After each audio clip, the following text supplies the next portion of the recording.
Bonjour l'élite, j'espère que vous êtes en forme car aujourd'hui nous nous attaquons à l'épisode 4 des aventures de Œuf-Brouille. Donc pour vous rappeler un peu le contexte, lors du chapitre précédent nous avons découvert son ami voisin qui s'appelle C, qui sera l'un des personnages principaux de Cerise Associé et qui est haut en couleur. Donc voilà, ça fait 10 fois que je vous dis il va se passer des trucs incroyables avec ce mec, il est incroyable, il a un haut QI, il est très brave, etc. Donc voilà, j'arrête de le dire un peu, j'arrête de lui le caresser dans le sens du poil, mais je suis très enthousiaste à propos de ce qui va se dérouler. Pour petit rappel, voilà, le personnage principal, Œuf-Brouille, il n'a pas forcément beaucoup de succès avec des filles, même si, bon, là, on est qu'au collège, mais il a vécu une fin de primaire compliquée à cause d'un triangle amoureux, vous vous en souvenez. Après, une fois qu'il était au collège, il était un peu seul, pas loin, enfin, un peu un cassos, ou en tout cas, même pas forcément un cassos, mais en tout cas, il avait pas accès au groupe de Yes Life, comme il les a identifiés, et donc, il a commencé à cultiver comment dire, un caractère unique, une compétence, le fait de devenir magicien, ce qui lui a tiré pas mal d'intentions positives, le respect d'autres, il y a notamment quelqu'un qui l'a approché pour devenir magicien et qui est encore plus doué que lui, qui s'appelle Florent et qui est devenu son pote. Il y avait une tension avec son pote Quentin qui est gros aussi. Et à côté de ça, on a la partie avec les femmes. Donc il s'est promis de ne pas céder à la tentation, de ne pas sortir, de ne pas embrasser des filles minimum 8 sur 10. Voilà. Si c'est en dessous de 8 sur 10, il y prend pas parce qu'il a des convictions fortes. Et donc il a l'air de soutenir. Donc voilà. La réconstitution est faite. Aujourd'hui, l'objectif dans cet épisode, c'est de couvrir 2 chapitres, comme vous l'avez demandé, en à peu près une demi-heure. On va voir si c'est réalisable. En attendant mes clés, je vous envoie le générique. J'espère que cet épisode va vous plaire. N'oubliez pas de vous abonner, de liker, de clocher et de laisser un commentaire. Voilà. C'est parti pour le générique. On se retrouve dans 6 secondes. Hop.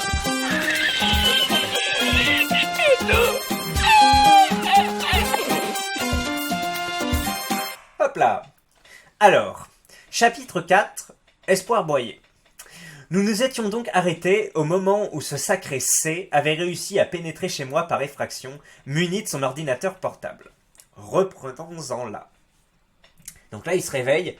Il est étonné que C soit chez lui alors qu'il est censé être tout seul à la maison. C, qu'est-ce que tu fais là? Et comment t'es rentré? Je suis passé par chez les voisins pour venir te montrer un truc. Par chez les voisins, comment ça? Là, il faut que je précise un truc. C'est quand j'ai dit que C était mon voisin, j'ai un peu abrégé. En fait, il habitait dans l'immeuble de la résidence juste à côté de la mienne, à 30 secondes de chez moi. Mais mes vrais voisins, en revanche, ceux que C venait d'évoquer, étaient mes voisins de palier. Si je suis étonné qu'ils me disent être passé par chez eux, c'est que ce n'est juste pas logique. Rien ne relie l'appartement de mes voisins au mien. Encore faudrait-il qu'il ait réussi à rentrer chez eux.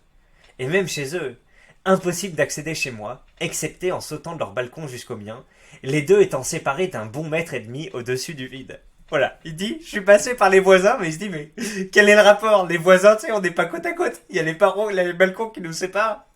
Donc, on apprendra plus tard comment il a réussi à y passer. Mais au final, la seule chose qu'il daigne me dire est, désolé Œuf-Brouille, je ne peux pas te le dire, si tu le répètes sans faire exprès et que mon père l'apprend, je suis foutu. Précision une nouvelle fois. Je n'avais à ce stade rencontré que la mère de C qui était mère au foyer, assez gentille et discrète, et qui ne le grondait jamais. Je ne savais rien de son père. Son père, on va le découvrir au prochain chapitre. Bon d'accord. Alors qu'est-ce qu'on fait? Regarde. Il ouvre son ordinateur portable. Il était connecté à Dofus sur un compte niveau 200. À cette époque, les niveaux 200 étaient extrêmement rares. C'était le niveau maximum c'était le niveau maximal et atteignable au prix de centaines, voire de milliers d'heures de jeu. Comment t'as fait pour avoir un niveau 200? Je l'ai hack à un type de 25 piges. Hein? Mais comment t'as fait?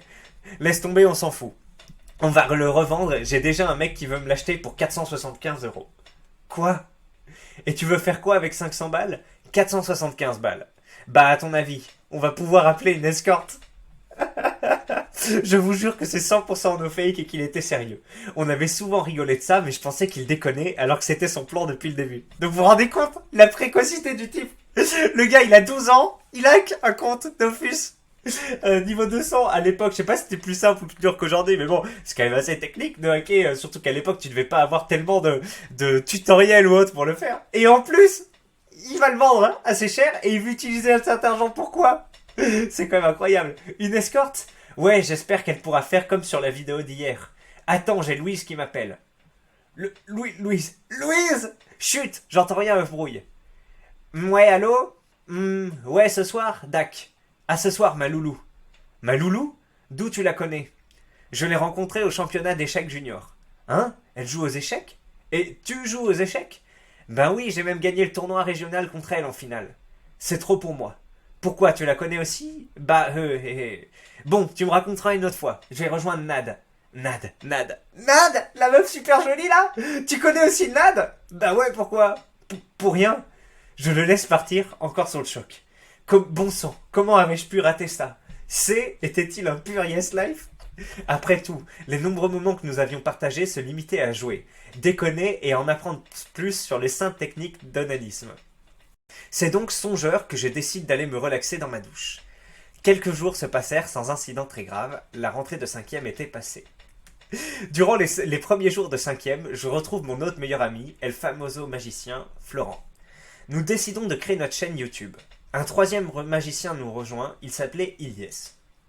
Ilyes était déjà en 4e et était aussi bon que Florent en magie. Nous passons nos journées à pratiquer la magie, à chaque récré, en rentrant chez nous, pendant les cours parfois, le paquet de cartes à la main. C'est énorme parce qu'à l'époque, t'avais pas de thunes à faire sur YouTube, donc les mecs voulaient vraiment partager et un peu, voilà, peut-être avoir un peu de notoriété, mais en tout cas, c'était pas pour la thune qu'ils s'y sont mis. Et il y avait pas ce concept de partenariat, même de monétisation, hein, c'était vraiment pas trop connu. J'imagine, hein, si on parle bien de la période 2010-2013. Et bref, c'est quand même assez fou. C'est qu'on est face à des personnes très entreprenantes. Enfin, c'est vraiment, on peut pas faire plus que lui, hein, tu sais, à part peut-être Steve Jobs ou ce genre de personnes. Mais déjà les autres, chaîne YouTube en 4e, en 5e, chapeau. Hein. Nos chaînes grimpent assez rapidement, simultanément. Nous en sommes en 2 mois déjà à 900 abonnés, notre fierté de l'époque. Ouais, c'est beaucoup, 900 abonnés en 2 mois. Je suis pas sûr que moi, même avec toute la pub que je faisais sur le forum 1825, si j'ai dû les avoir 900 en 2 mois, mais je devais être à 2000 quoi dans ces cas-là. Et parce que, enfin j'en sais rien, bref. Non, je pense même pas que j'avais 900 moi. Et ils ont chacun des chaînes. Ok, je croyais qu'ils allaient avoir une chaîne à 3. Un jour, quelqu'un m'interpelle. Œuf brouille, ça marche bien ta chaîne YouTube, dis-moi. J'ai vu quelques vidéos d'ailleurs. C'est le gros punaise. Rien que quand on voit son visage, t'as envie de l'agresser, c'est fou. Il a vraiment un visage de manipulateur. Puis à côté, le fait qu'il nous ait dit tout ça, que le mec l'avait copié, enfin qu'il essayait un peu, bref, qu'il a fait des trucs pas top, on est vraiment conditionné pour pas aimer ce visage. Bordel, c'était Quentin la sangsue vorace de succès et de Yes Life Free. Ce chacal s'était incrusté dans le groupe de Tom avec l'autre type qui ne m'aimait pas, Ruben, et voilà qu'il revenait quémander ses miettes de pain. J'hésitais à créer la mienne justement. Oh punaise. Un ou une sangsue, je vous disais, qui revient à la moindre goutte de sang qu'elle aperçoit. Enfin bon, je vous passe les détails. Il crée la chaîne de magie la plus putaclic jamais vue. C'est vu d'école évidemment, ce qui m'a quand même fait rager. Nous, magiciens fiers, nous respections les codes de notre art. Pas de révélation des secrets de magicien, pas d'explication de n'importe quel genre, et une qualité un minimum travaillée. Lui, toutes ses vidéos se nommaient plus ou moins « Tour de magie incroyable! Explication à 5000 pouces bleus !» Et il y a des mecs après qui ont trouvé sa chaîne, qui l'ont partagé d'ailleurs, si vous allez voir sur les messages. Alors je crois qu'il a jamais confirmé que c'était lui, mais bon, il y a je veux dire une chaîne d'un enfant qui parle avec sa voix fluette, qui est un peu gras et qui met des petites putaclics sur de la magie et des vidéos qui datent de il y a 10 ans. Il n'y a pas énormément de chaînes qui existent, donc des mecs l'ont retrouvé et l'ont mis. Donc voilà, c'est pas mal. C'est une histoire ancrée dans le réel, c'est ça qui est mal. Seule une chose me réconforte alors que je regarde les vues de ce suceur d'idées s'envoler derrière mon écran. J'apprends qu'ils se sont, lui et Ruben, fait virer du groupe de Tom, donc le groupe de Yes Life, à cause d'une embrouille. Je n'en ai pas su plus. La place me serait-elle ouverte? Une occasion de respecter ma promesse. Je m'imagine déjà serrant Héloïse dans mes bras. Ou Nad. Ou les deux. Enfin bref, la même journée, mon fidèle C se peint chez moi, sans que je lui ouvre la porte. Ça faisait 2 semaines que je ne l'avais pas vu, et voilà qu'il apparaissait chez moi, comme s'il avait toujours eu les clés. C, punaise, tu vas finir par me dire comment tu rentres ici sans pression? Je peux pas, trop de risques que mon père l'apprenne. Mais il a quoi ton père de si spécial? Ta mère, tu t'en fous pourtant. Je comprends pas pourquoi t'as si peur de lui. Et qu'est-ce que t'as fait pour rentrer ici de si grave? Ah ah, il fait beau, hein? Pas vrai? Changeons de sujet, tiens. C'est bon, j'ai compris, tu diras rien. Bon, tu faisais quoi ces dernières semaines? Je t'ai pas vu. J'ai fait une petite étude de marché. Désolé, mais je suis forcé de le repriser une nouvelle fois. No fake. Je sais que ça paraît invraisemblable, mais c'est pourtant vrai. Il parlait comme un trader de 35 piges. Une quoi? Une étude de marché. Sur ta chaîne YouTube, précisément. Tu as gagné beaucoup plus d'abonnés les 2 dernières semaines que les 2 premiers mois. Tu en es presque à 1800. Ah oui, c'est cool, hein, t'as vu? Oui. Tu as commencé à monétiser tes vidéos et chercher un network? Hein? De quoi tu parles? Je vois. J'ai une meilleure idée que YouTube pour gagner de l'argent. J'ai hack quelques comptes Dofus en plus, mais c'est vachement lent et compliqué, puis il faut les revendre après. Donc, j'abandonne ça aussi. Mais tu as fait quoi des 500 balles du premier compte? Et là, il m'a regardé en souriant. Je ne sais toujours pas ce qu'il a fait de cet argent. Bon, tout ça pour dire que je me suis renseigné. Les accessoires truqués de magie, ça vaut pas mal. On va en fabriquer nous-mêmes. Nous-mêmes? Mais ça va prendre un temps fou. Je voulais dire nous-mêmes grâce à notre main-d'œuvre. Suite du chapitre. Écoutez, c'est encore un chapitre en 2 parties, c'est de longs chapitres, vous voulez que je fasse 2 chapitres en une vidéo? Là, alors, peut-être les prochaines fois, le problème c'est que moi je les tourne sur ma pause midi en fait. Ma pause midi dure 1h30, je mets en général une demi-heure à manger et à me préparer les choses, à m'installer l'ordinateur, parce que c'est un deuxième ordinateur que je mets, c'est pas celui du taf pour me faire mes vidéos, donc en général je m'installe vers 13h et quelques, et après donc j'ai 1 heure pour tourner une vidéo. Voilà, moi j'ai arrêté de tourner mes vidéos le matin, maintenant je les tourne le midi, quand je suis en télétravail. Le problème, c'est que 2 vidéos d'une demi-heure, je peux le faire, mais faut vraiment être très sec. Et pour faire des vidéos où il y a 2 chapitres plus un petit débrief, ou alors ça veut dire qu'on fait sauter le débrief. Bah écoutez, je fais plus de débrief et vous me direz ce que vous en faites, ce que vous en pensez. Voilà, j'arrête le débrief. Vous me direz, est-ce que vous préférez avec débrief ou juste que je lise ça juste avec quelques phrases? Donc chapitre 4, Espoir broyé, suite. Il m'explique alors son plan. Il avait sélectionné un accessoire truqué assez facilement reproductible qui permettait de transporter une carte en une autre à vue, en une fraction de seconde. Par exemple, on pouvait transformer une carte rouge en carte bleue en un claquement de doigts. Il avait décidé de fixer le prix de vente à 20 € pour ceux dont la qualité était bof et à 30 € pour les mieux réussis. Seulement, tout ce que ça nous coûtait par accessoire truqué, c'était un ballon de baudruche, de la colle extra forte et une carte à jouer, soit moins de 60 centimes par accessoire. Je vous passe cette période qui a bien duré 4 mois, mais pour information, notre main-d'œuvre, c'était mes sœurs et la sienne. Bon, moi, les miennes aimaient bien l'art plastique, donc elles travaillaient en s'amusant pour moi sans le savoir. La sienne, je ne sais pas trop. Un jour, alors qu'il met en vente sur eBay nos accessoires fraîchement conçus par nos 3 petites esclaves, je me lance enfin. J'avais très peur de lui avouer ça, le connaissant. Il va parler de Louise. Dis, c'est... Tu as revu Louise? C'est que je l'aime bien en fait. Ah oui, j'ai un match d'échecs avec elle samedi, tu veux venir? Nous voilà donc samedi. Je rentre dans la pièce avec C et je la vois directement. Visage angélique, concentré sur son plateau, yeux vert émeraude, pas de doute, c'était bien Louise. Elle lève les yeux et croise mon regard. Elle me sourit. Un sourire éclatant. Alerte! Vous vous dites sûrement, mais son résultat c'est n'importe quoi. Finalement, il n'a pas beaucoup de potes, mais quelques-uns quand même. Et puis, il arrive à revoir des filles qu'il aime bien. Et puis, son récit n'est pas si triste. C'est même drôle. Mais punaise, c'est même pas un Célestin. Et je vous répondrai, eh bien, vous avez tort. Parce que ce qui va suivre est bien trop triste pour arriver à quelqu'un d'autre qu'un Célestin. Parce que oui, je n'ai pas eu la pire des vies, mais quand même, quand je me remémore ce genre de passage de ma vie qui me crispe, il me crispe les boyaux rien qu'à leur évocation. Parce que vous venez de vous rappeler du titre du chapitre. Espoir brisé, le titre du chapitre. Donc, respirez un grand coup. Une nouvelle humiliation approche pour moi. Mireille, voici la suite. Alerte! Alors que nos regards brillants viennent de se croiser, elle se précipite vers moi, s'élance vers mon frêle corps alors que je lui rends son sourire, et finit par atterrir dans les bras de C. Ça va, C? Ça fait un moment que je t'ai pas vu. Tu faisais quoi ces dernières semaines? Rien de spécial, je réfléchissais à un truc, c'est tout. Il la serre contre elle, puis se dégage. Elle me regarde, puis regarde C. C'est qui c'est? C'est un pote à toi? Je croyais que tu la connaissais. Mais eux, oui, je... Ah bon, vraiment? On se connaît? Et oui, on se connaît. C'est me regarder, ah bon? Et la fille, non, je connais pas. Bordel. Oh là là, elle se souvient même pas de lui, alors que lui, c'est ouf. Il s'est... Oh non, je vous ai dit que j'allais pas faire, non, déjà le clap, hein, parce que c'est la fin du chapitre. De deux, je vous ai dit que j'allais pas faire de débrief, donc effectivement, j'ai essayé de le faire très court. Et de trois, non, c'est incroyable ce qui nous arrive. Bon, j'essaye sans débrief, vous allez me dire ce que vous en pensez. Juste, ce truc-là, où il s'est complètement construit avec ce souvenir et ça a complètement changé sa vie, sa confiance en lui, sa manière de percevoir le monde et tout, alors que la fille ne s'en rappelle même pas. Ça me rappelle le film Old Boy, si vous connaissez. Alors il y a un remake pardon américain qui est pas terrible. Mais le film original c'est coréen en 2003. Regardez-le, hein, même.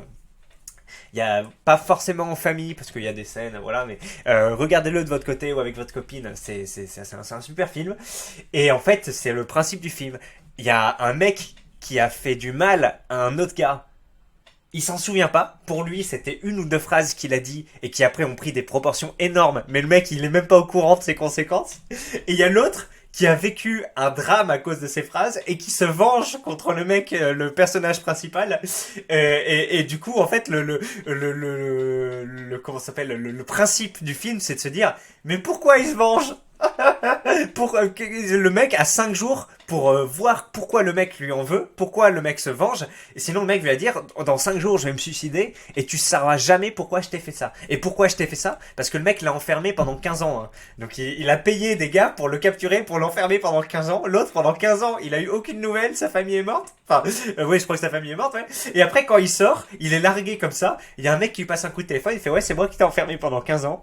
Je t'ai volé ta vie et t'as 5 jours pour savoir pourquoi je t'ai fait. Et si tu trouves pas dans 5 jours, je me suiciderai et tu sauras jamais. Donc, j'adore ce film. C'est mon film préféré, je crois. Ou dans mon top 3 en tout cas. Mais j'adore ce film. Trop bien. Les scènes de combat, t'as l'impression d'être dans un manga ou dans un jeu vidéo. C'est trop cool. Donc c'est vraiment...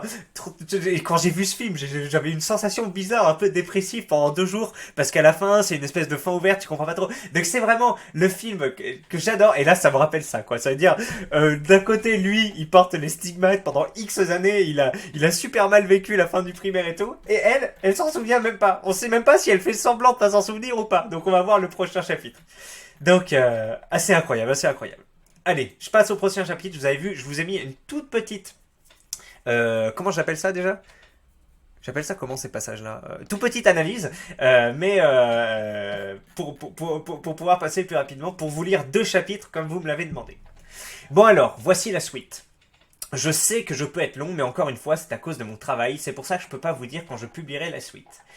Et oui, c'est compliqué quand tu taffes et que tu dois écrire, parce que ça, à l'époque, ça mettait super longtemps d'écrire un Rizitas, parce que tu devais prendre les photos, les copier. Maintenant, t'as des liens directement sur Rizibank pour les photos, donc ça prend moins de temps. Là, en général, la rédaction prenait moins de temps que le fait de chercher les stickers, hein, je vous le dis.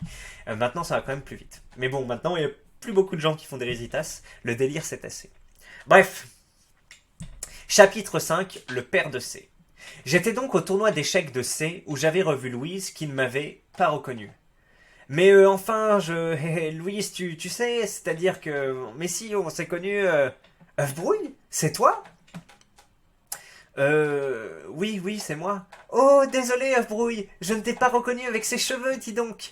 Oui, je vous rappelle que j'avais les cheveux longs jusqu'aux épaules à cette époque, en mode homme de Cro-Magnon vu qu'ils étaient bouclés. Ah oui, c'est vrai que ça change les visages, haha. Mais je t'ai reconnu avec ta dent tachée, on veut pas se tromper, haha.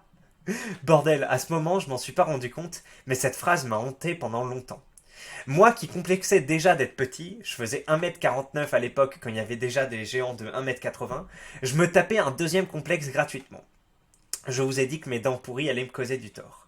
Complexes qui m'ont vraiment suivi longtemps et causé plusieurs mésaventures. Enfin bon, reprenons.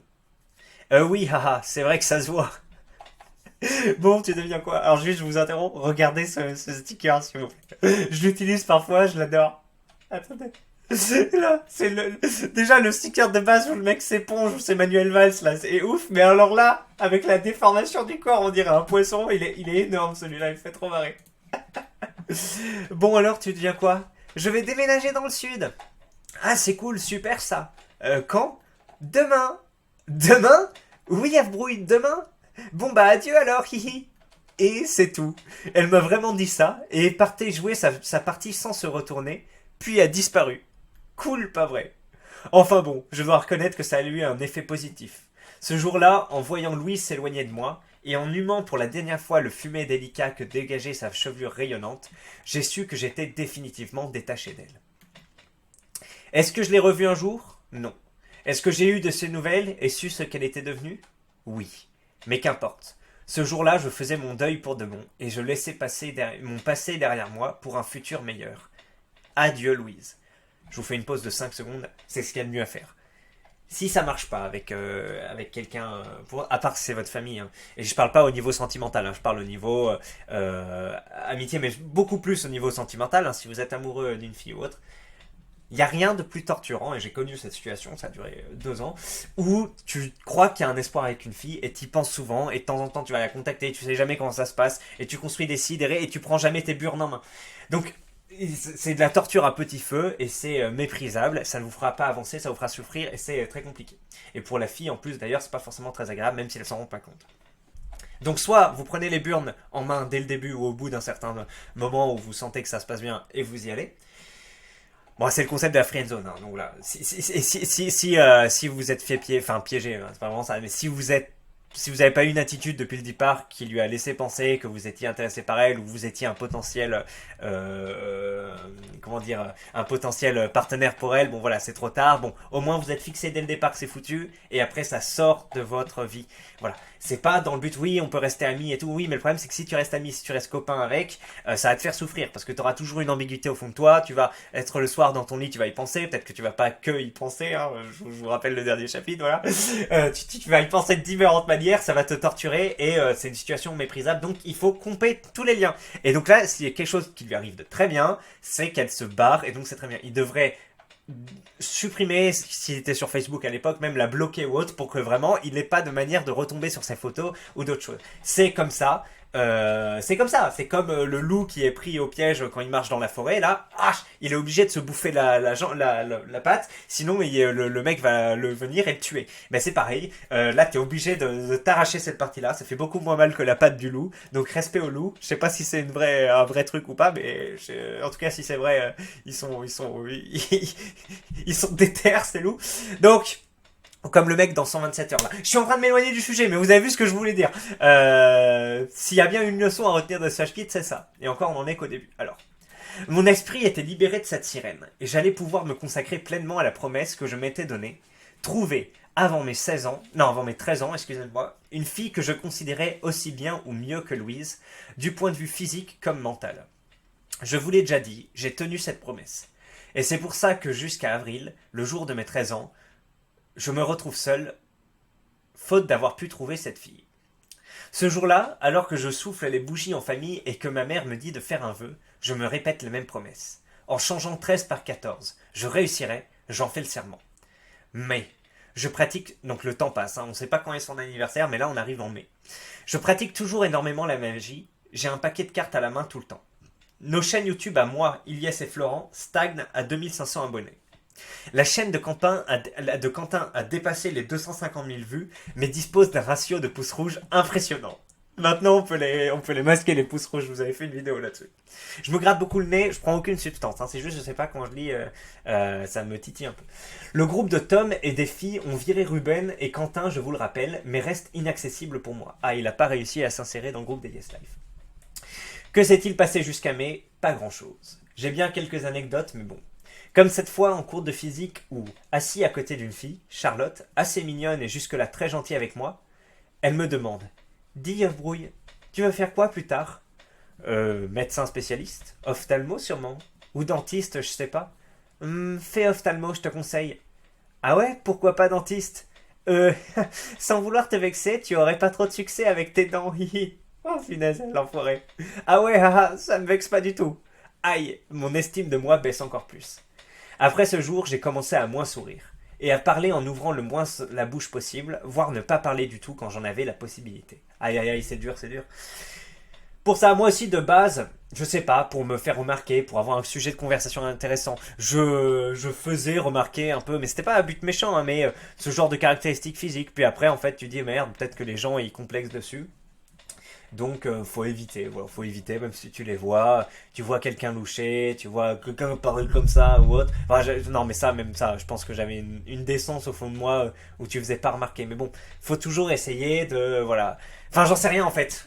Est-ce que c'est vraiment de la politesse de quand un mec louche ou autre de pas regarder ou est-ce qu'il y a un côté si bah oui parce que t'as pas à en parler il t'en parlera s'il en veut donc bref c'est un sujet assez complexe. Moi je sais que ma femme elle avait des types de complexes. Alors, elle avait, parce qu'elle a des jambes hyper musclées, beaucoup plus musclées que les miennes, et c'est pas trop féminin, donc ça, elle aime pas trop.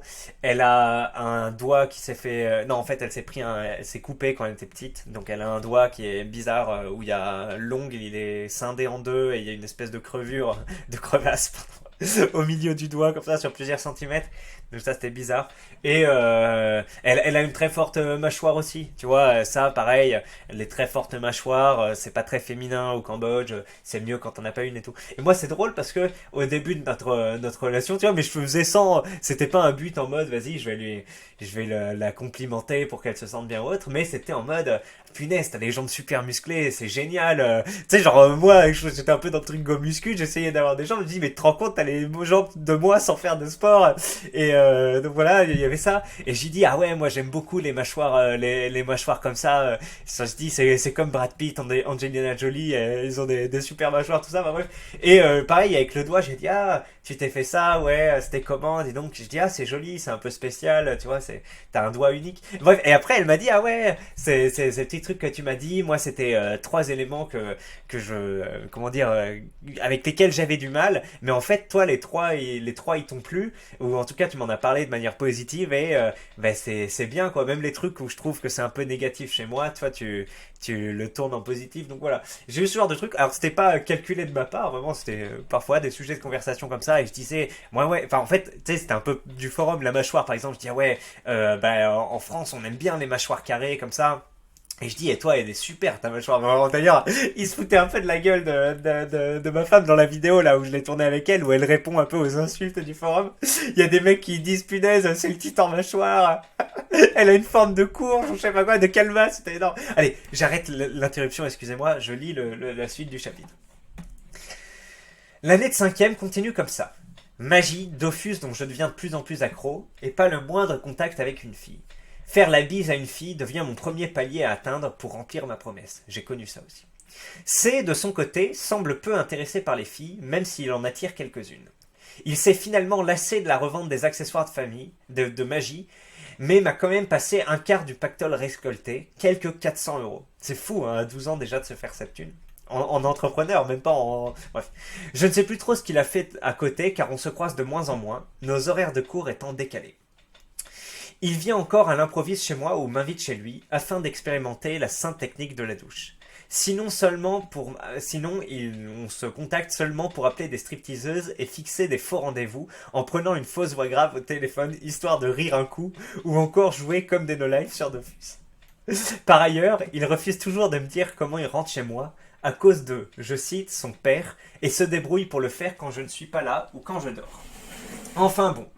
Un jour, je lui demande pourquoi il ne va pas vers ces filles qui semblent intéressées. Ce jour fut riche en révélations. Dis c'est, il y a quelques filles, ça se voit qu'elles t'aiment bien. Pourquoi tu fais rien avec elles? Je n'ai pas le temps pour ces gamines, malandrin. Malan quoi? Rien, laisse tomber. Enfin bon, les filles, ça ne m'intéresse pas. Hein, quoi? Mais je croyais que tu voulais payer une prosti quelque chose. Ça n'a rien à voir, ça. Mais les filles, c'est pareil que... Non, justement. Les filles, je m'en fous. Ce qui m'intéresse, ce sont les femmes.